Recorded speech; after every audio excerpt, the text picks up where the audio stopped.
Welcome back to course 3 of the foundation courses of Asian Classics Institute on applied meditation. And we're starting our 5th class here. And I had promised to put together the prayers into one document, and I'm almost ready if I'd only had another minute, but I didn't. So if you will please remember that when we do the refuge and the wish prayer, that instead of saying Daki Jinsok or by giving and the rest, we say Daki Chunyen by listening to the Dharma. I'll put it in the chat. Chunyen. Okay, so bring to mind what brought you here today. What brought you to this course? What is your motivation for learning applied meditation? Make it as big as you can. And try to feel it in your heart.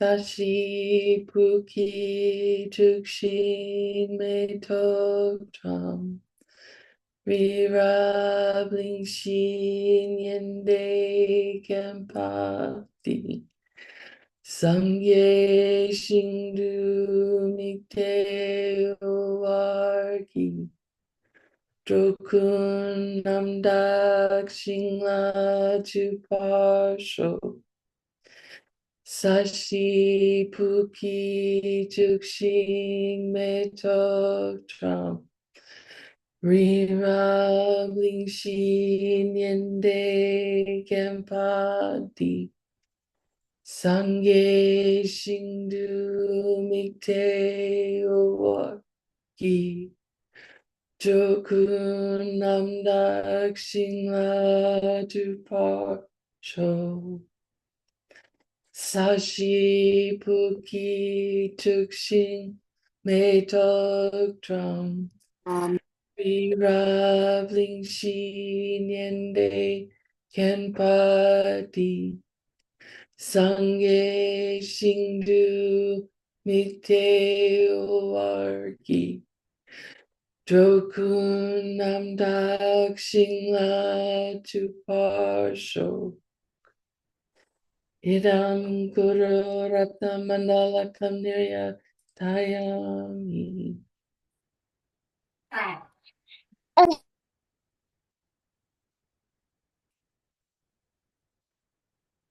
Sangye Chiram Soki Chuknam La Changchu Partu Takni Kyapsu Chi Daki Chushe Ki Pe Sunam Ki Drola Penshir Sangye Druparsho Sangye Churam Soki Chuknam La Changchu Partu Takni Kyapsu Chi Daki Chunshe Ki Pe Sunam Ki Drola Penshir Sangye Drupar Sho Sangye Chudam Soki Juknam La Changchu Pardu Dakni Kyapsuchi Taki Chushe Ki Pesunam Ki Drola Penchir Sangye Trupar Sho.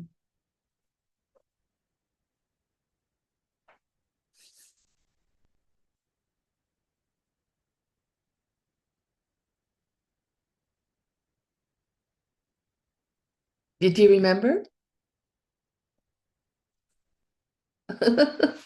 I almost forgot. Okay, so here we are, um, class 4. And we've talked about in the first 3 classes. Oh, wait, before I dive in, were there any questions from last time?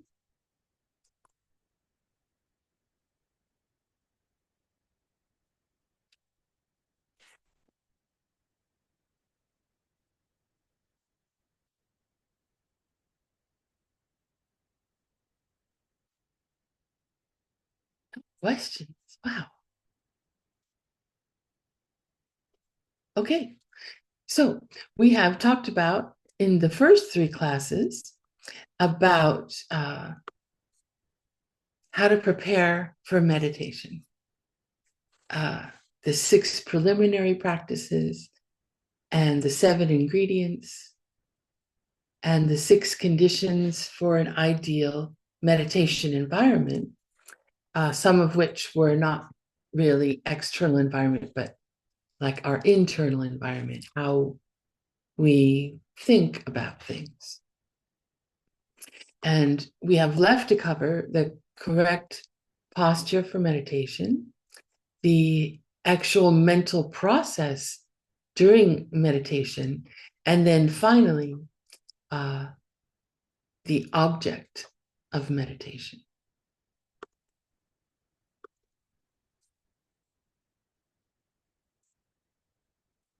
So here we go on to the correct posture for meditation. And this is about how we sit. How is our body situated while we sit? Let's see, I need to get the chat. Where'd the chat go? Yoo-hoo. There you are.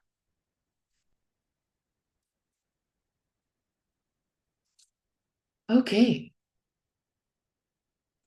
So what we're going to go through today is called the 8-point posture of Varochanam. And in Tibetan language, that's Chugye Luchu. So say Chu Gye Le Chu. Chu Gye Le Chu.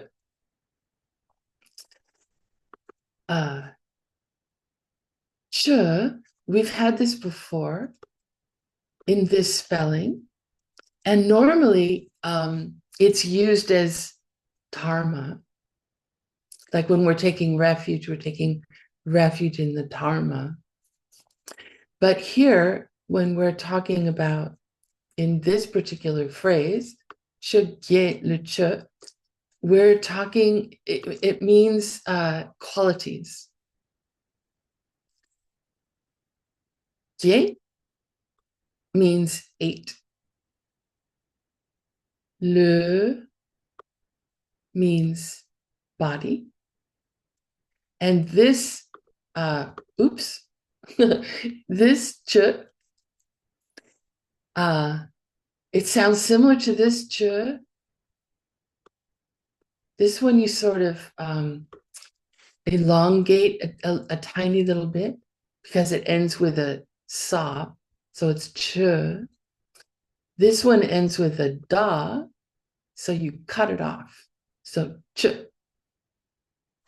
So ch literally means activity, but of course, when we're talking about how we're holding our body, it's not really an activity, but it's a position. So it's the eight qualities of how we position our body. The eight characteristics. Sometimes you'll hear said that Vairochana, who is a Buddha, has a 7-point meditation posture. And here we are talking about Vairochana's 8-point meditation posture.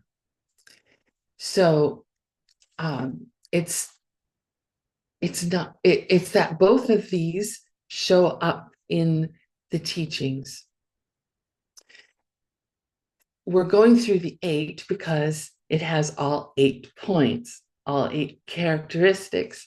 When you talk about the 7-point posture of Vairochana, it does everything except for the breath.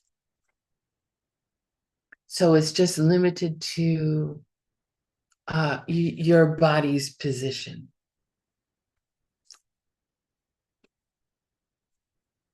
Vairochana's name is Nam Nam in Tibetan. And when you see the 7-point posture of Vairochana, it's Nam Nam Gichid Dun.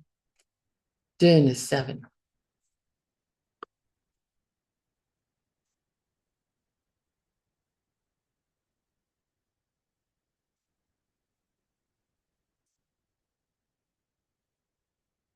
So the first characteristic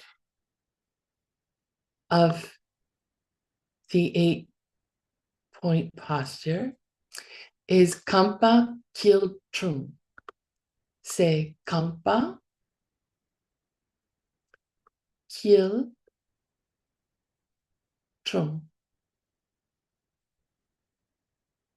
Kampa Kiltrum. Kampa means legs, and Kiltrum means lotus posture.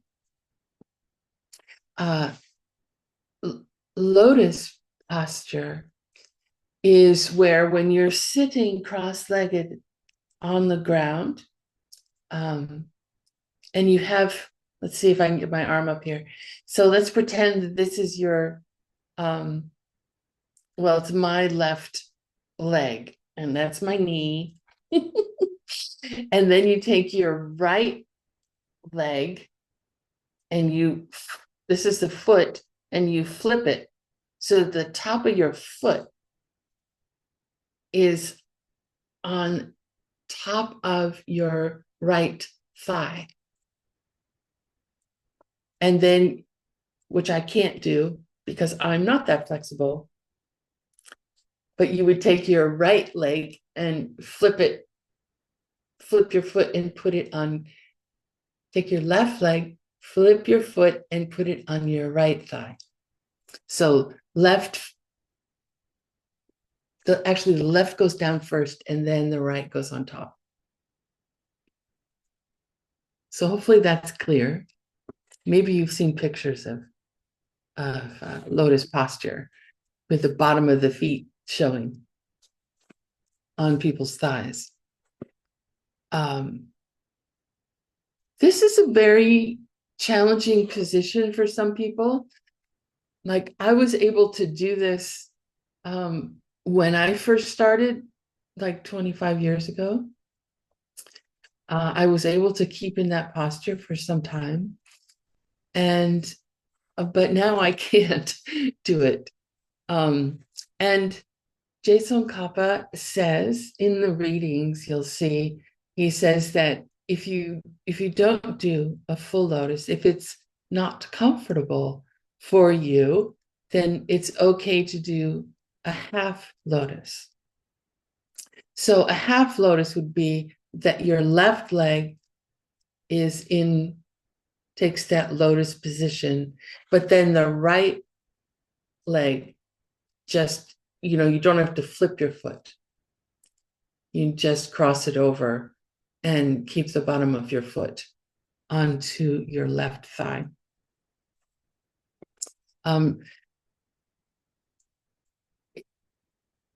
Try to get your feet as high up on your thigh as you can,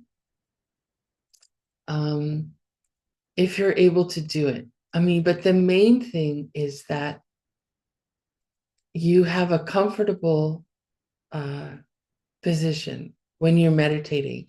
You don't want to be distracted by pain. So if it's painful for you to do this, you wouldn't be meditating. Your object of meditation would be your pain, and that's not going to lead us out of suffering by meditating on our pain. So be comfortable.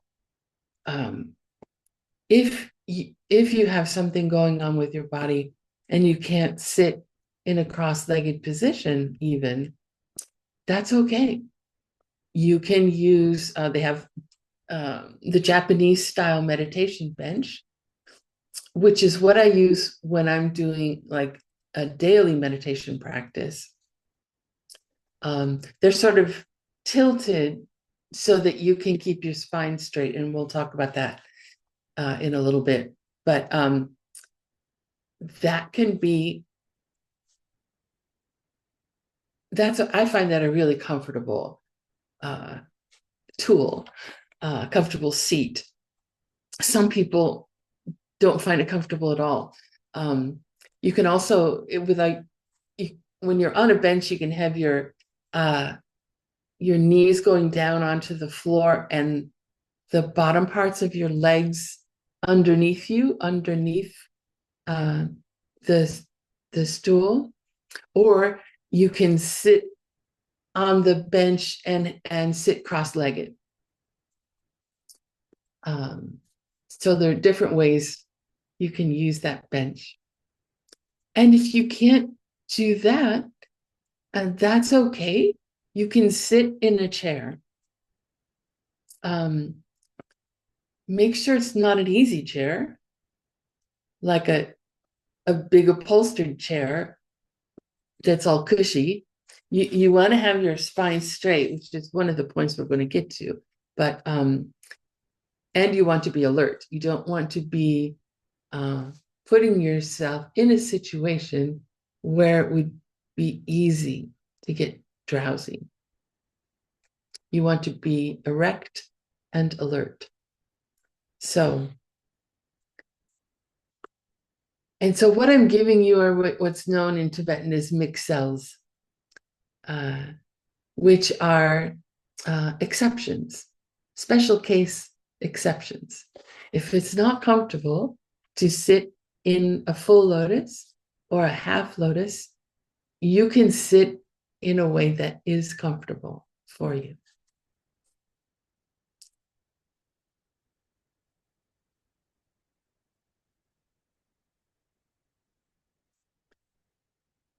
So that's the first point, is that your legs are in full or half lotus. The second characteristic is miye misun. Say mik. I can't see lips moving. Mik. Miye. And it does go up in tone. Miye.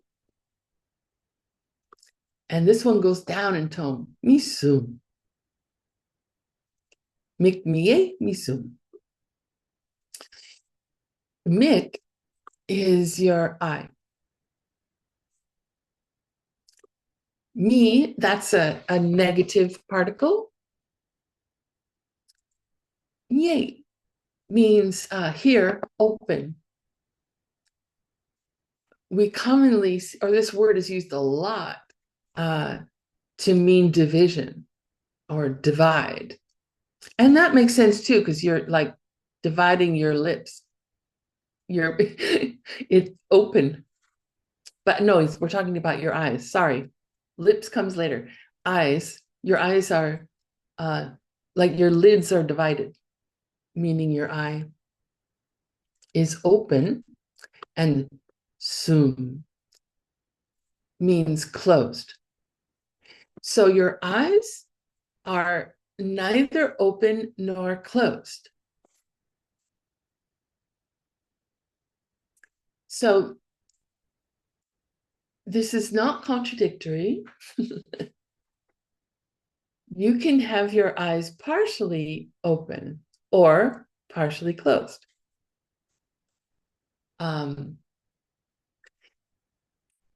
If you had your eyes all the way open, there's a couple of problems that could arise. One is that your eyes could, I don't know, they could like tear up because you're keeping them open, and blinking could be a distraction.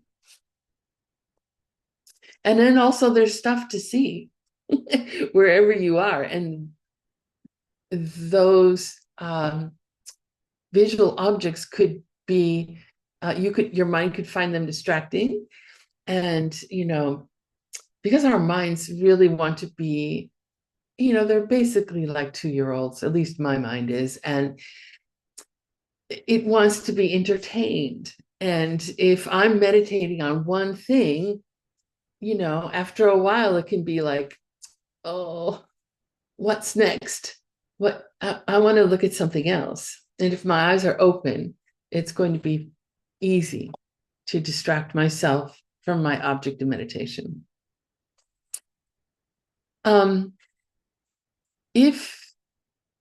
If I have my eyes closed all the way, there's two things that can happen. One is that by just the act of keeping eyes closed when you're awake, like some kind of fluttering in the eyelid can happen. Like there's some, because you're keeping them closed.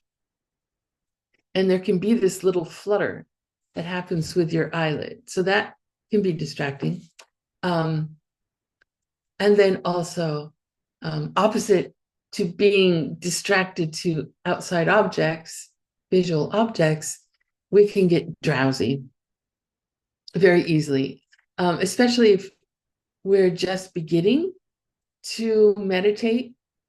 I think it's very common for people who are just starting out to sit down on the cushion and promptly fall asleep. I think you'll find that when you do long retreat, like your first day or two, you sit down on the cushion and promptly fall asleep. And that's okay. But we normally don't want to do that in our daily meditation. So we keep our eyes open so that light can come in. And it's easier for us to stay alert.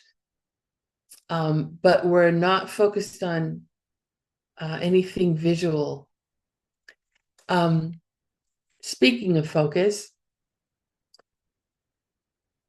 you know how when normally when we sit, when we're just normally sitting, normally our chin is raised just a little bit and we're looking straight ahead. And when we go to look at something else, we turn our head. But we pretty much keep our eyes focused straight ahead. And if we're going to look at something else, we move our head. So when we're in our meditation posture, we'll talk about the position of the head in a moment, but the eyes, instead of being straight ahead, they go down slightly. Let me see if I get the right angle here. About 45 degrees. So we're looking down, or our eyeball that is focused down a little bit. But our eyelids are partly closed, and our eyes are focused down. And actually, we're really not focused on anything. Try to keep your eye relaxed. So it's not visually engaged with an outside object.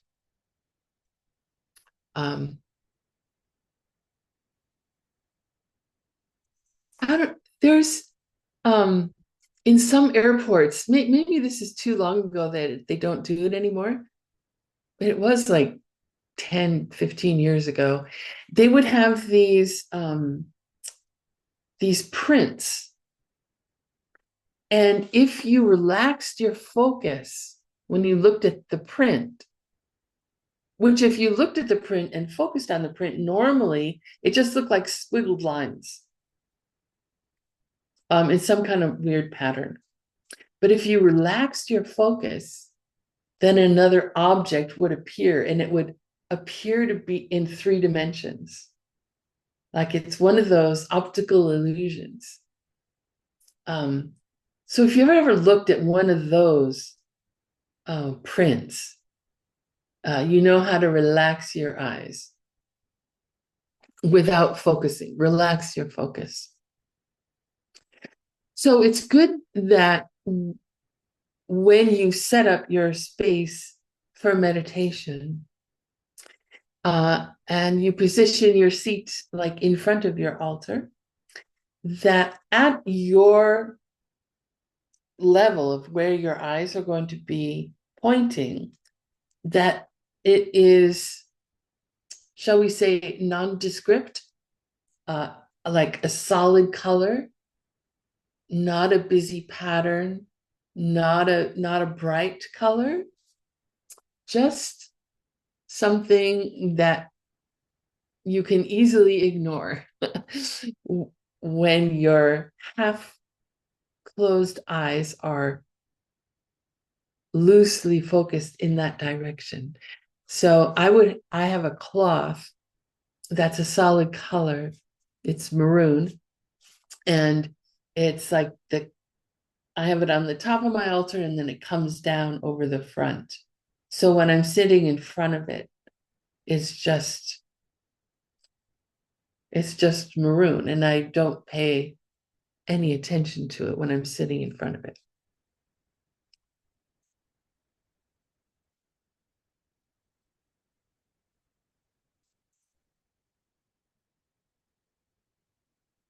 So Jetson Kappa, he took this description or discussion of Vairocana's 8-point meditation posture from Master Kamala Shila's Gom Rim. And we talked about this text before. He was from about 750 current era. And he wrote 3 texts, each called Gom Rim, which means stages of meditation.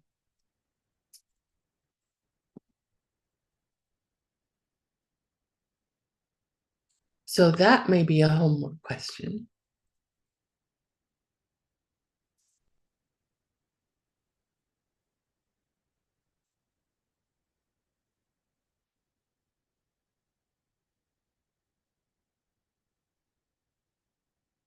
I just want to check something really quick.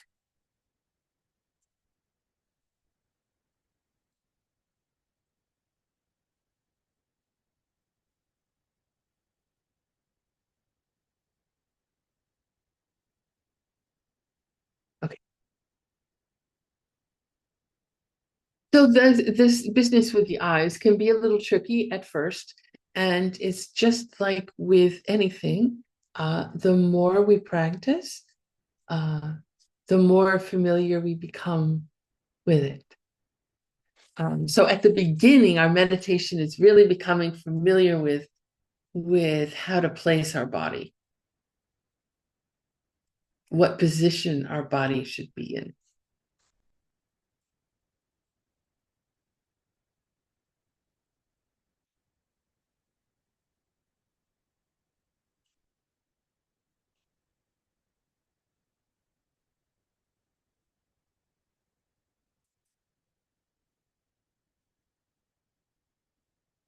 So the next one,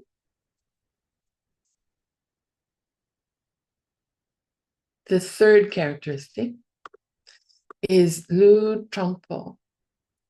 C'est Lu Trungpo.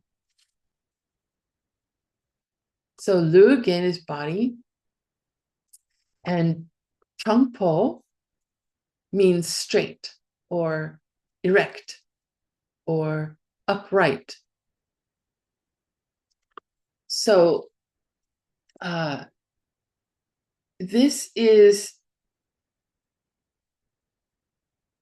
it's really talking about the spine in this third point of the 8-point posture. So your spine is straight, so that basically your nose is over your navel. You could draw a straight line, a plane down through there. So you're not leaning forward and you're not leaning back, nor side to side. Your spine is straight.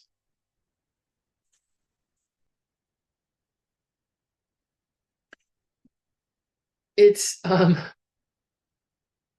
is very common for the body to move in meditation. So as we start practicing, one of the things we look for is, where is my body in space? How is my spine straight? So you can check, and it's very common, especially at the beginning, that you kind of slump forward, or even just like lean off to one side. So you check and you notice, oh, I'm leaning off to one side, and just gently, slowly bring yourself back to being straight.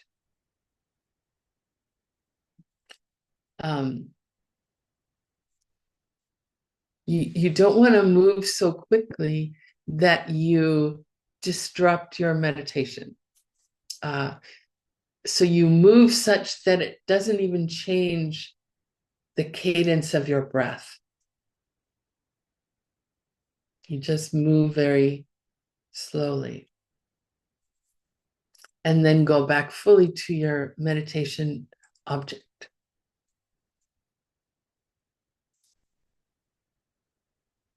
The fourth characteristic is Trakpa Nyam. C'est Trakpa Nyam. Trakpa means shoulders, and Nyam means level or equal. So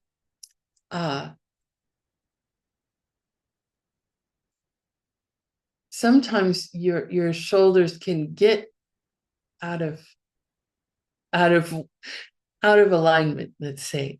Like, I don't know, it's common, women don't have purses so much anymore. It used to be that women would wear purses over on one shoulder, and then that shoulder, when the purse wasn't there, would kind of lift up.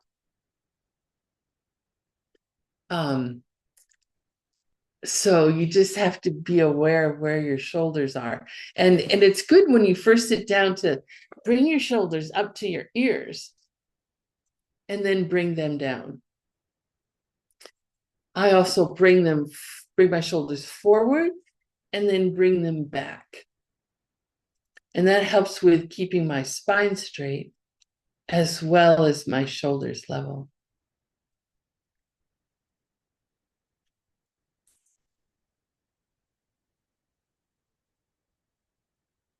Jisung Kappa doesn't talk about arms very much, but this is something you can experiment with as you're starting your meditation practice is where your hands should be.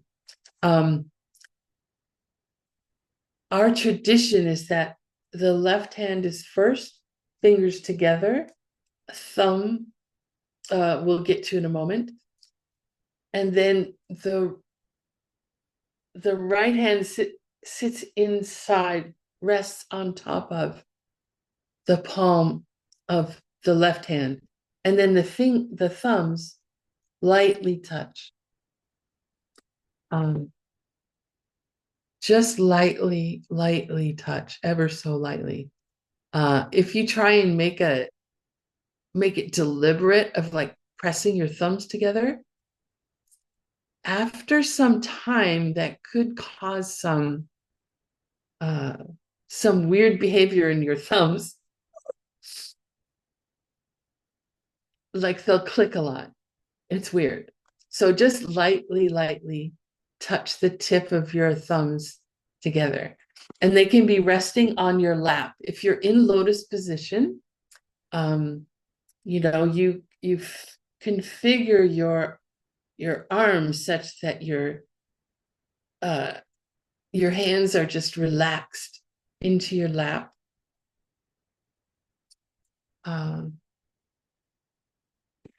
You can hold your elbows out a little bit away from the body. That can help with the thumbs, because then your hands are more aligned better. Like, see, if my elbows are into the body, then my hands, when they come together, aren't really aligned. If my elbows are out, then my hands are aligned, and my thumbs, it's easier for them to touch. If you're on a bench, then you find the way that works best for how you're sitting on the bench, and the same with a chair.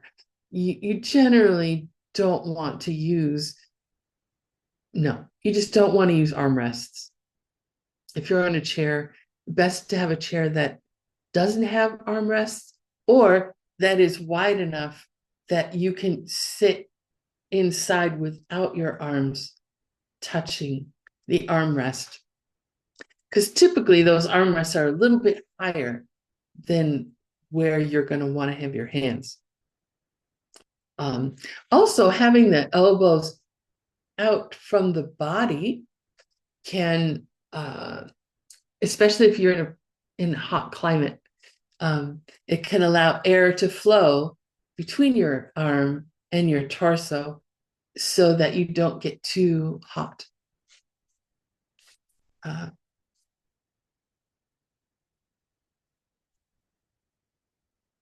I see there's a question. I was taught that during meditation, we should not stimulate the five senses. If we meditate in front of an altar, I think the incense and perfume offered on the altar will stimulate our sense of smell. Is this okay?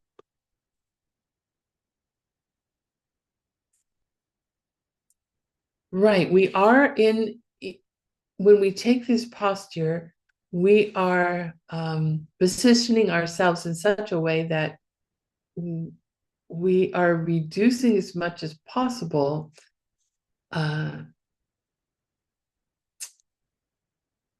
our interaction with objects of the senses. if your altar is very low, if it's only off the ground a little bit, and you're looking down at it, that could be distracting. You may want to look into having an altar that's higher. Like I put my altar on top of a bookshelf, which it's pretty high. As I'm sitting down, especially, everything is above or right about here. So that none of my senses are really engaged with what's on top of the altar.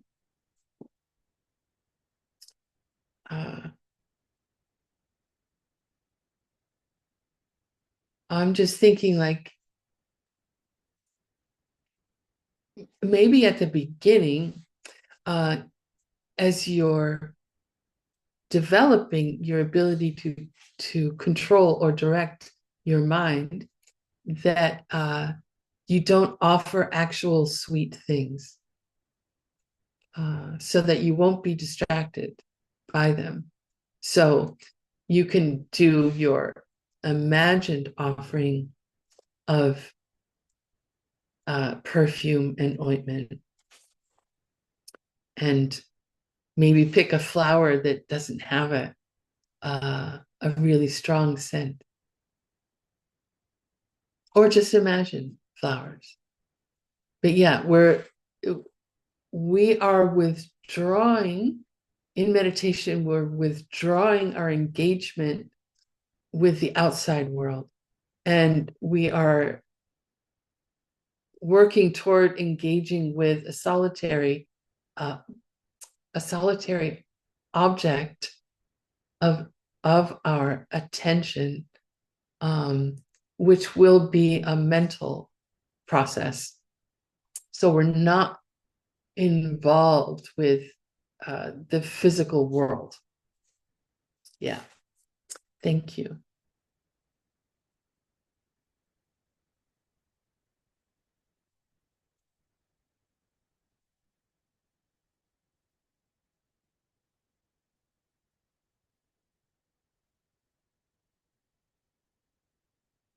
As we in the next few days, you'll have, let's see, Saturday, Sunday, Monday, Tuesday, Wednesday. So you'll have 5 days where the 8-point posture is your object of meditation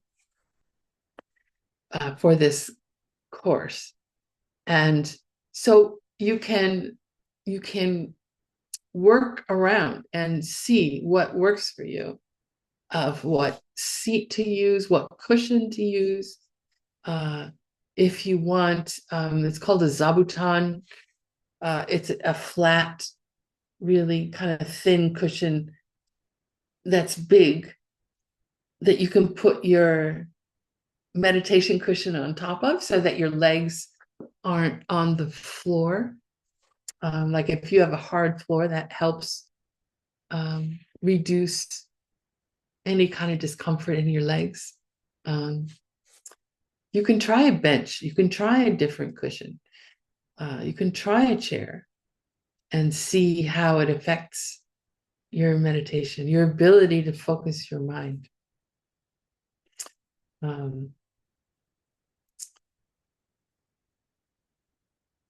Through doing it every day, we like everything with the Buddhist practice. It's like we're scientists. Or another way to look at it is it's like we're kids in a sandbox. And in our sandbox are all these different toys. And we get to play with these toys. And as kids, as they're playing, they're learning all about the world. It may look like they're just having fun and being silly, but they're learning so much. We are more directed, more like scientists, but it is a playground. So So try things out and find what works for you. And that can change over time. Like I said, I used to be able to sit in full lotus for 2 hours, no problem. Now I can't even cross my legs. I don't think the two are related. Like it's not that I can't cross my legs now because I was in full lotus for 2 hours for a couple of years. I don't think so anyway.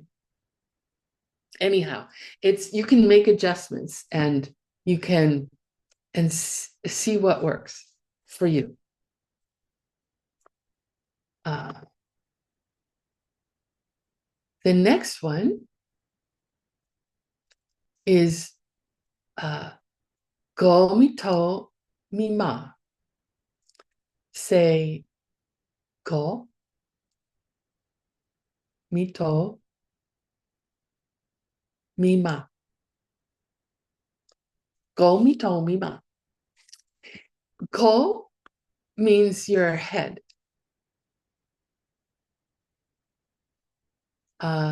Me, we said before, is a negative particle. To means high, and ma means bent down or low. So our head, I think normally when I'm just sitting here, my chin is a little bit raised, right? It may be because I'm looking at the camera, I don't know. But I don't normally sit with my head neither up nor down. So some people talk about this as having your chin tucked in.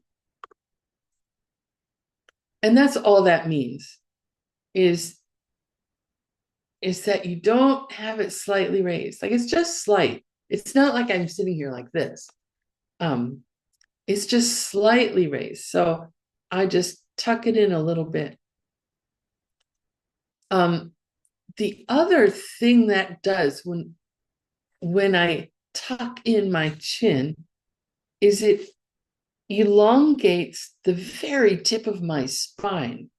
My head comes up, the skull comes up a little bit, and the upper part of the spine elongates.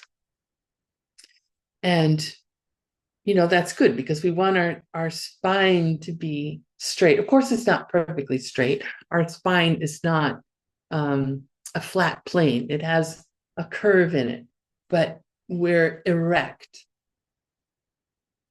And we're not leaning up, and our head is not leaning back, and it's not leaning forward.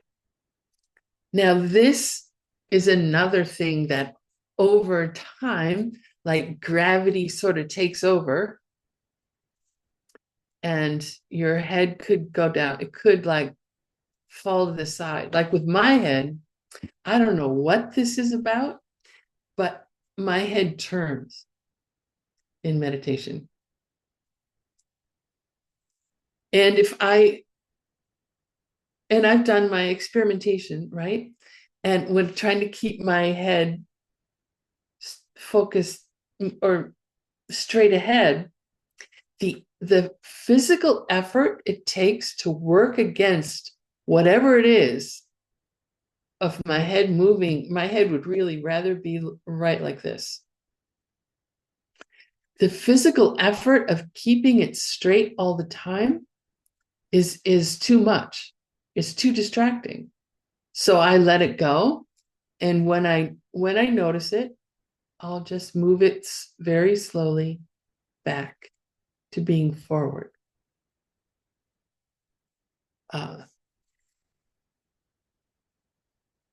So if your head is up, it's easier to be distracted.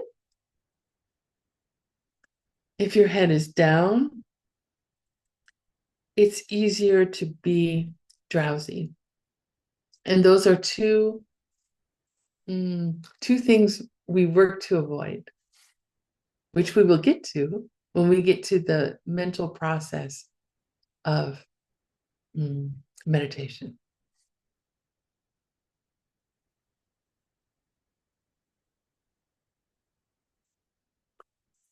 The sixth step or characteristic is Sochu Rongluk.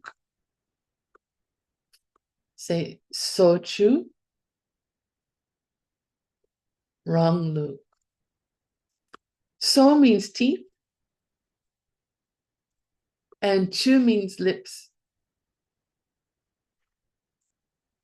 Rongluk, if you've been around the mixed nuts at all or gone to translation class, you hear this word a lot.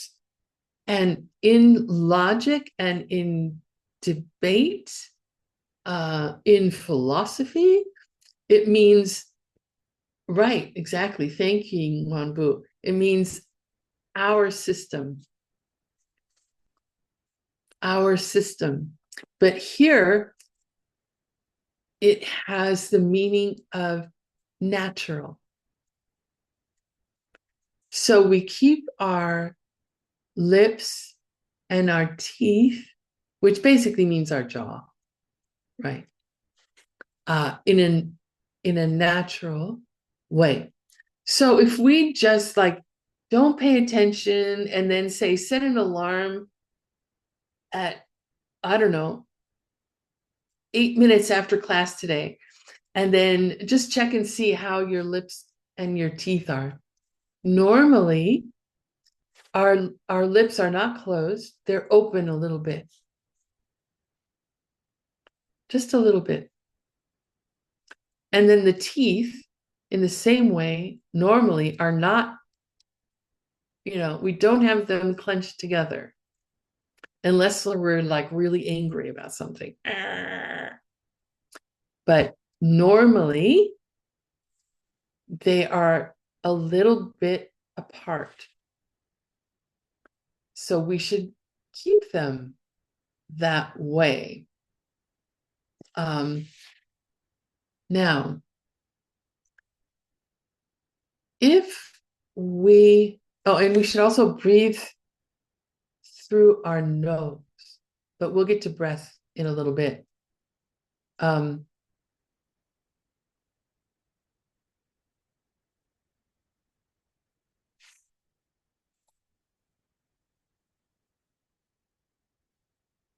If we keep our jaw shut, like our teeth touching, again, that takes some physical effort to do. And actually, we probably also, in our natural position, our lips have a slight smile. Like that is the natural position, a little bit open and a very, very slight smile. It takes some effort to close them or to keep them straight. And we don't, as who was it who said? Was it Mana? We're bringing our senses inside. We are withdrawing from our engagement with the physical world. And so we shouldn't be doing things that are going to attract our attention back to the physical world.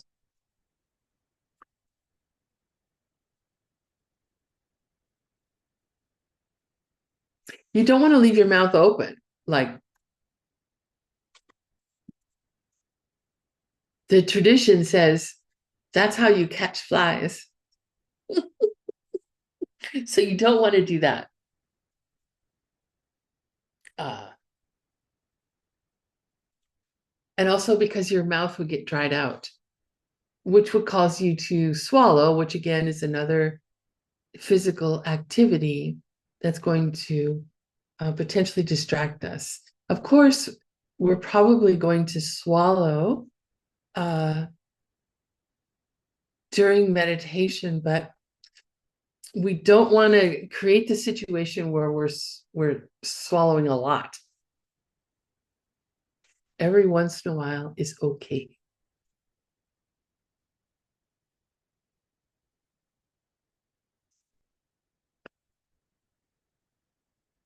The seventh characteristic is che yaso bongluk. Say che yasoi rongluk. Che means tongue, and yaso means upper teeth.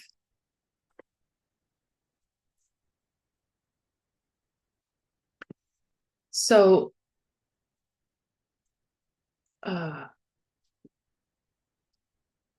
again, this is a natural position. Naturally, our tongue, the not the very tip, but like the top front part of our tongue is like resting on that ridge of our palate right behind the front upper teeth. That's normally where our tongue hangs out. That's where our tongue is at rest. So we just keep it that way. You don't want it sticking up unless you're doing a particular practice. You're not really engaging the tip of your tongue at all. There are some practices where you would, but keeping your tongue, the top front of your tongue on that ridge right behind the front teeth, that also helps keep you from becoming thirsty during meditation. So you don't have to like really think much about this one at all. It's just the way your tongue normally is. Don't do anything different.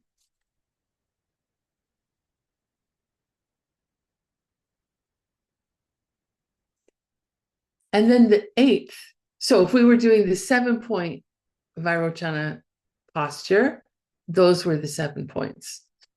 We're doing the 8-point Vairochana posture, so that includes ook. Say ook. That is high tone. Ook. Ook means breath. And there's a lot we can say about the breath.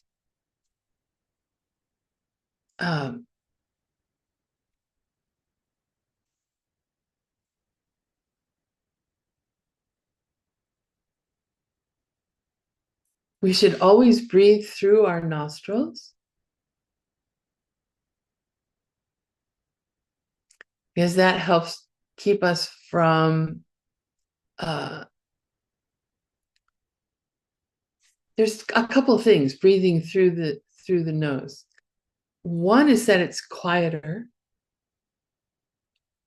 it's warmer than breathing through the mouth.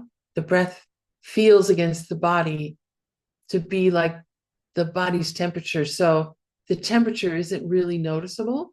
If you breathe through your mouth, it like the tongue and the inside of your mouth being moist or wet, when air moves over them, they cool down. So it's just some bodily sensation that you will notice. And again, we don't want to be noticing stuff about the body. So breathing through your nose, it's like body temperature.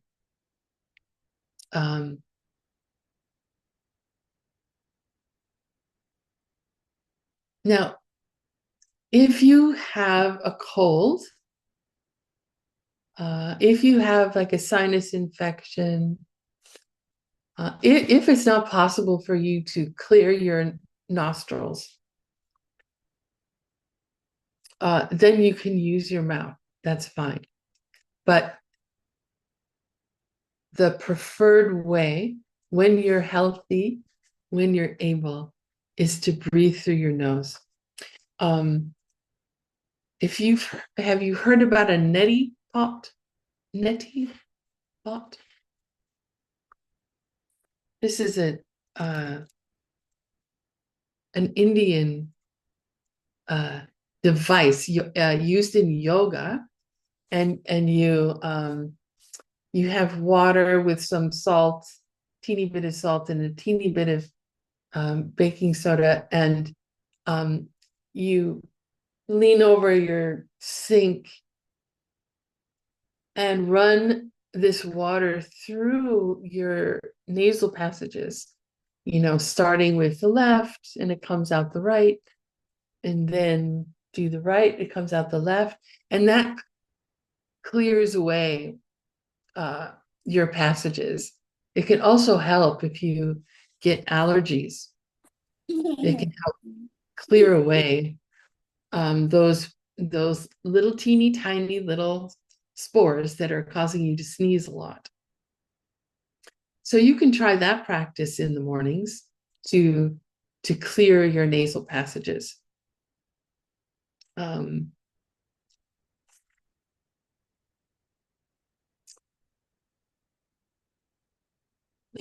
thing about the breath is when in our tradition, when we start our meditation practice, after we have we've set up our altar, we've done all our preliminary practices, we've done our morning prayers, and now we've positioned our body, and now we're going to start to meditate.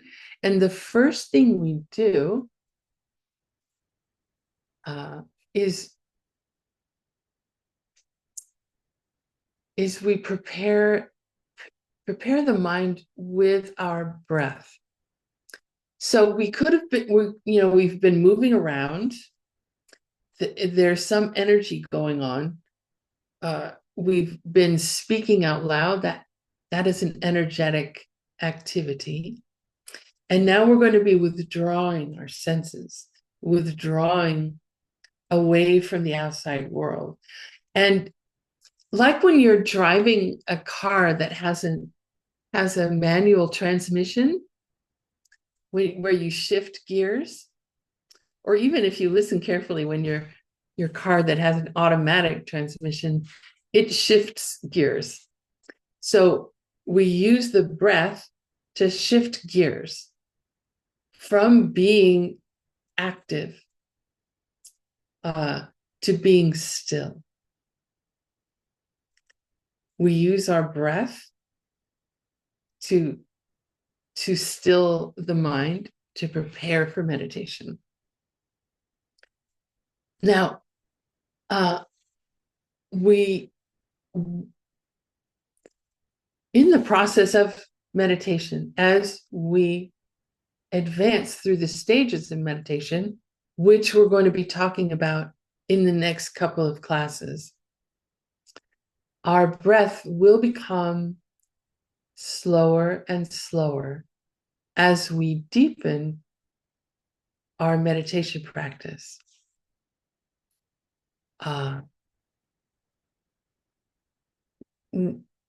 We will get to a point where it will be like there'll be no sensation in the nose anymore, inside the nostrils, that the breath is moving so slowly that there's no physical sensation. That the exhale has a duration of like 4 to 5 heartbeats, which our heart is also slowing down. As we slow our breath, our heart slows down. And then 4 or 5 heartbeats as we inhale. in our tradition, a breath is counted as exhale, inhale. That's one breath. Exhale, inhale. That's two breaths. So that's how we count the breath. And when we have done all our prayers and sat down, then we count the breath. Now, there's a couple things about focus on the breath that you'll learn to work with. That at the beginning,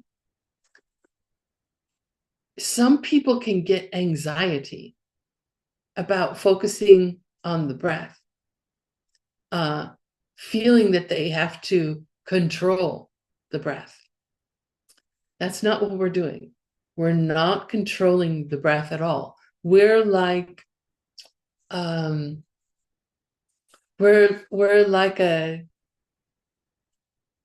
sentry at a watch post. We're just watching. We're just observing the breath as it is. You know, we don't have to, we have a kind of body where we don't have to pay attention to our breath at all to live, thankfully. But there's something about when we sit to meditation, we all of a sudden think we have to pay attention to when we exhale and when we inhale. We don't have to do that. We're just watching. And we're just counting. So if you first sit down and your breath is fast or quick, that's fine. Just watch. You just watch it. And in the process of observing it and being stationary, being stable with your body set up to support your mind, your breath will slow down. You can nudge your breath a little bit to make it a little slower, like on the exhale especially. You can make the exhale last just a beat longer, just a little bit longer. And watch the breath come in. You'll notice, if you haven't watched the breath before, you'll notice that there's like a pause in between each switch from exhale to inhale and from inhale to exhale. It's a very, very slight pause. It's not a stopping. It's just a little pause. Geshe Michael talked about, and I'd never thought about this before, it's really kind of interesting, that he thinks about the breath as some sort of like, I don't know, like Jello or something, that it's kind of silly, or like I don't know, what is some sort of weird, like Play-Doh? No, Play-Doh is not. Yeah, like Jello. It has some movement to it. So like there's this one piece of Jello and it's moving out of your lungs, and it comes out a little bit outside of your nostrils, and then it comes back in and goes into your lungs. Now, if this freaks you out, don't think about it that way. Okay.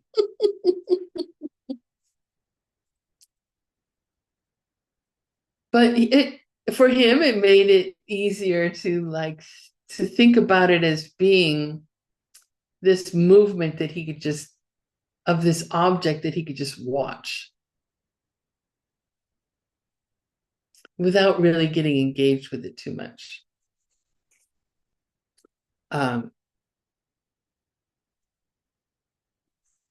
when we're doing this breath meditation to prepare ourselves for our meditation, the focus should be at the tip of our nose. Now, pick a point. You may start off like with the whole front of the nose. And just feeling the sensation of the breath as it passes that point. You don't pay attention to the breath as it's moving through your nasal passages or through your throat or to your lungs or coming out of your lungs or through your throat again and through your nostril, but just that point. Just that point. And that also slows things down. It prepares you to focus your mind on your object of meditation, which in our tradition, in the tradition of Tsongkhapa, the breath is not a suitable object of meditation. We do this practice, which comes from Master Vasubandhu in Abhidharma Kosha, of counting the breath right after we sit down, after we finish our prayers, to make this transition from being out in the, moving around in the physical world to being withdrawn into our mental world. And we're using the breath as our transition tool. If we were to use the breath as the focus of our meditation, it's not going to lead us. It's not a suitable object for our goal of getting out of the cycle of suffering, of becoming an enlightened being. The breath is not a holy object. Does it keep us alive? Yeah, sure. Yes, it's a good thing. I love the breath. But it's not the kind of object that's going to get us out of suffering, get us to enlightenment. We're going to talk about those objects later. So we do this practice of first just watching the breath from that single point. And the more we do this every day, the more we can refine that point. And it can be a teeny tiny point, even in, just one molecule at the tip of your nose. It's really refining your focus. Anyway, so we're just watching the breath, and then we count the breath. And in counting the breath, again, the tendency at the beginning is to control the breath when we're counting, because we'd like to count in a nice methodical way. We want it to be 1, 2, 3, 4. But it could be that it's going to be 1, 2, 3, 4, 5. Like it could be that our breath is not yet even on the out breath and the in breath. There are times when it's not even, but we're not into controlling that. We're just watching. We eventually want to get to a place, and this is not talking about the first time we meditate or the first week we meditate, or the first year we meditate, or the first 5 years we meditate. But eventually we get to a point where the breath is equal on the exhale and the inhale.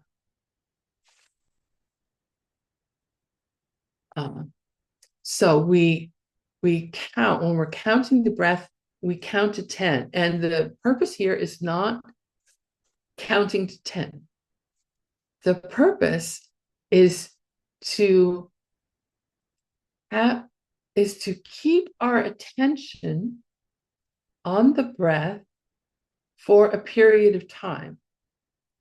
For the period of time it takes to have 10 breaths. So when we're counting, we're just tracking, just noticing. Same with noticing at the tip of the nose, just noticing. So we have exhale, inhale, 1. Exhale, inhale, 2. I always like to, myself, I found it works best, and it may work differently for you, but I found it works best if I count after I've completed that breath. So I don't start with 1 exhale, inhale, 2 exhale, inhale. I do exhale, inhale, 1.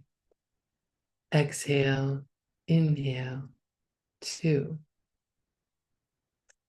And I found that that's just, I don't know, this may be really strange, but I'm a nerd, okay? You guys should know this about me. I'm just a nerd. I can't count when I haven't finished. I haven't done it yet. So why would I count it at the beginning? I have kept my attention on the breath when that breath is finished. So that's the nerd in me who wants to be proper in her accounting of what's going on with her breath. When it comes time to counting mantra in the Diamond Way practice, you'll know exactly what I'm talking about. Anyway, so we're just counting, and we need to be honest with ourselves. Was our attention on the breath for that entire cycle of exhalation and inhalation?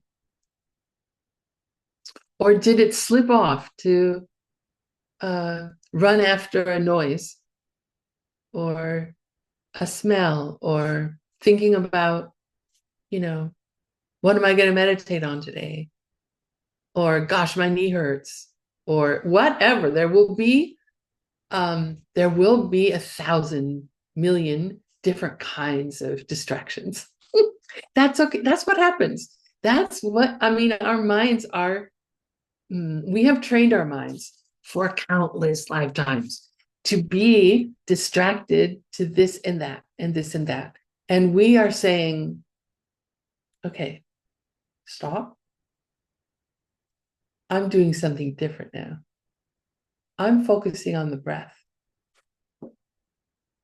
So another thing we can do, which will help, is before we, after we've done our prayers, we just make a mental statement to ourselves. Now I'm going to meditate. I'm going to focus my mind on my breath for 10 counts, and then I'm going on to my meditation object. That's all I'm doing. If any thought arises, I will notice it and then come back to what I'm doing. Because we will get distracted. And the next classes are going to talk about what we do when we get distracted. And it's part of it. It's part of it. It's nothing to be like, oh, I had a horrible meditation because I was so distracted. Well, no, that's part of it. That's part of it.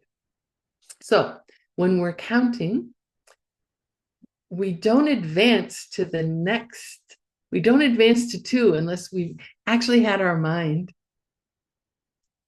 totally on the breath for one.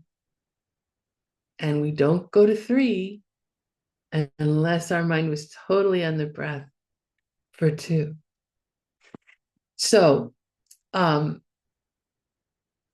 be dismayed when you discover that it may be impossible to get to 4 or 5. That's okay. We are training our mind to pay attention. And like I've said, and like you probably notice, our minds are totally going here and there all day long. And we're doing something very different. We're saying we're going to focus on one thing. So that's okay. But also, as we start off, if it's like impossible in 2 hours to have our attention on our breath for 10 breaths, you don't want to sit there for 2 hours, because your body will be tired, your mind will be tired of noticing that it's no longer on the breath, taking it back to the breath. It is tiring, believe it or not. So we set a time limit for that. And we sort of have to mentally gauge it as we do a regular meditation practice where we have an object of meditation, like, let's say, reviewing the steps of the Lamrim, or doing a practice to develop bodhicitta. We want to spend the vast majority of our time on that object of meditation. So really, this part of focusing on the breath should be a very small part of the entire time we're in meditation. Whether that time is 5 minutes or 10 minutes or 15 minutes or half an hour or an hour or 2 hours, the breath is just a small portion. And it's just a way to switch the mind from being out in the world to being withdrawn into the mind.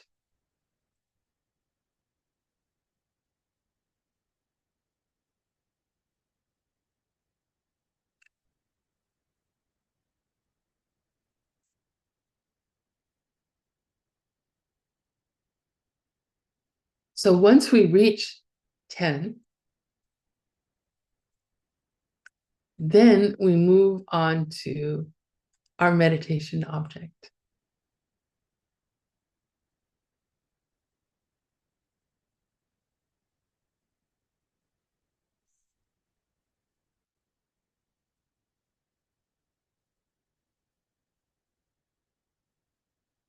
So a couple other things that Geshe Michael talked about in this class was the seat. That the seat is very important. And like I said, you can experiment and find a seat that works well for you. In our tradition, the back of the seat is slightly higher than the front of the seat. And that can help you keep your spine erect or straight, right?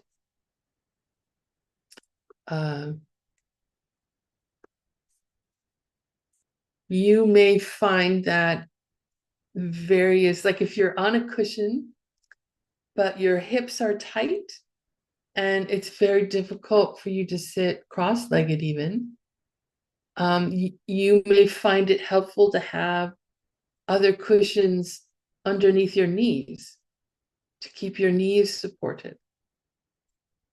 So you can experiment with different seats, with different cushions.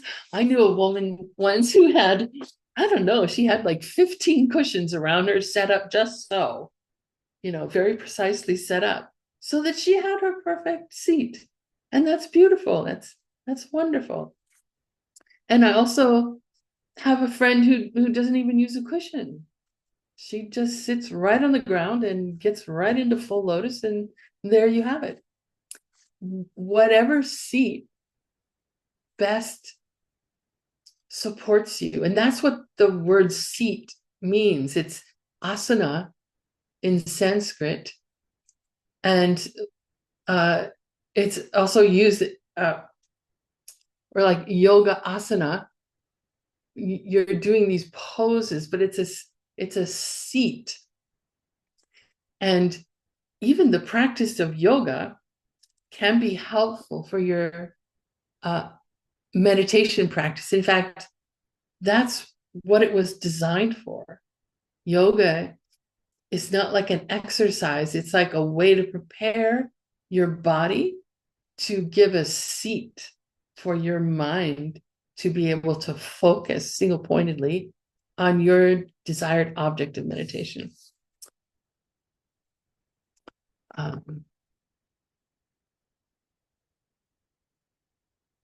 So when we're starting off with a meditation practice, it's very good, actually, throughout our whole life as a meditator. It's very good to end your meditation while things are still going well, because you want to leave so that you want to go back to your cushion. You don't want to stay there so long that your body is just killing you. It's aching. You can't sit up straight anymore. You're so distracted. That's a good way to develop a hate relationship with your meditation cushion. You know, every time you see it, you go, no, I don't want that. No, you want it to be so when you walk by your meditation cushion, you're like, ooh, do I have time to meditate? Yeah, I want to meditate. So we start off slow, short, and we build up very slowly over time. You can start with 5 minutes. I know that the homework says that you should be meditating 15 minutes a day. So if 5 minutes is your sweet spot, you're still feeling really good at 5 minutes, but not at 6 minutes, do 5 minutes, and then do 5 minutes later on in the day, and then do another 5 minutes later on in the day. You don't have to do it all at once. But then wait a week and then add 1 minute. So we just add tiny little bits of time to our meditation practice. And we're it's like anything that we learn. We have to start where we are and slowly progress. The more we do it, the more we become familiar with it.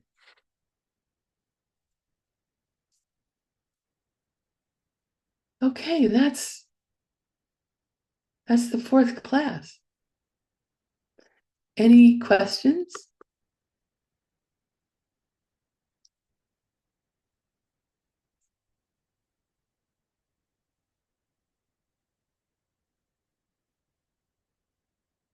No questions. Oh, there's a question. While counting, I often find myself thinking about other things at the same time. How can I focus solely on counting my breath? So you actually don't want to focus on counting your breath. You want to focus on your breath. And then just pick a particular point. Like my suggestion is to pick the point where you're at the end of your inhale. You know that point, what it feels like right here. And that's where you just think 1. So just bringing the mind back. Whenever you notice you have another thought, just go, oh, great, I noticed I was distracted. Good job. Great. Now I'm going back to the breath. And then, half a breath later, you notice you're distracted again. Like, oh, great. I noticed again. I'm distracted. Okay, back to the breath. And that's what we do. We reward ourselves for noticing when we're distracted off our object. I mean, I don't know about you, but when I was learning things as a kid or even as an adult, I respond much better to praise than to scolding. Oh, your mind was off your breath. That's bad. Put it back. Versus, oh, you noticed your mind's off the breath. Great. Let's go back to the breath. Like that.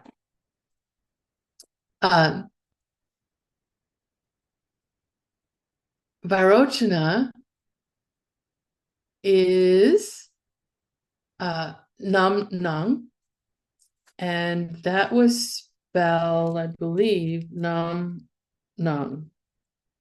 It means appearances.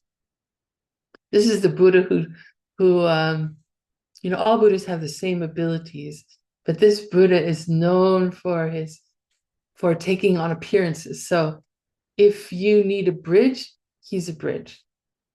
If you need a flower, he's a flower. He appears as a flower.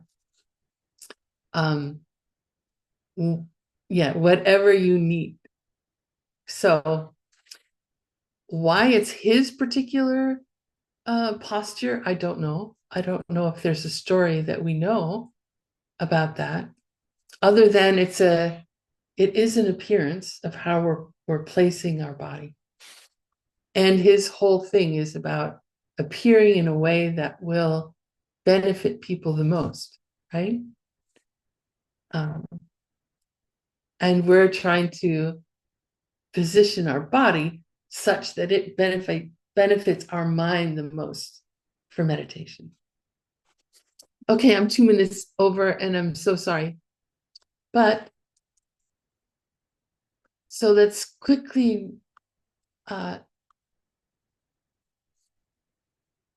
dedicate the work we have done towards meeting our goal.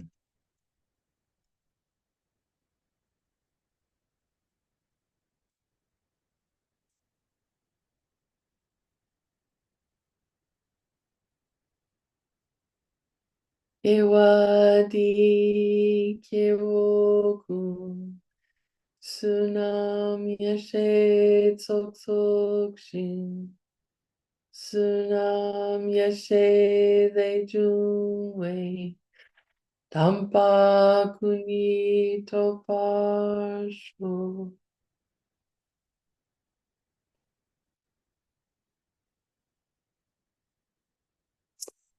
May all your highest dreams come true. May you have a marvelous several days until we meet again. Thank you for your practice. Thank you for your attention. Thank you.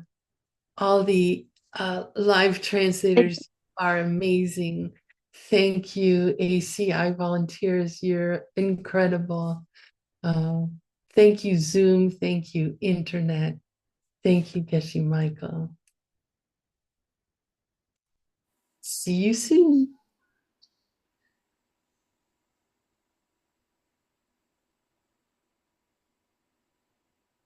Thank you so much, teacher. Thank you so much, teacher. Thank you so much, teacher. Thank you so much, teacher. Thank you so much, teacher.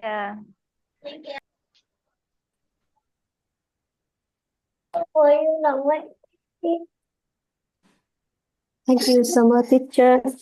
Please stay with us.